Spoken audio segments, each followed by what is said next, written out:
இறைவனிடம் கையேந்துங்கள், அவன் இல்லை என்று சொல்லுவதில்லை.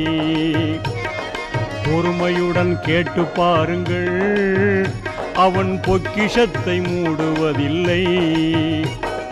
இறைவனிடம் கையேந்துங்கள், அவன் இல்லை என்று சொல்லுவதில்லை.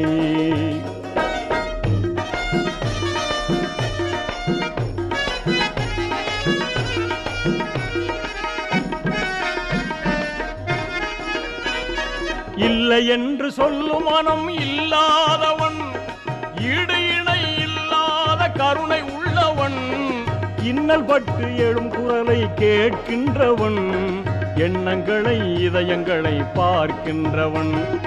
இறைவனிடம் கையேந்துங்கள், அவன் இல்லை என்று சொல்லுவதில்லை.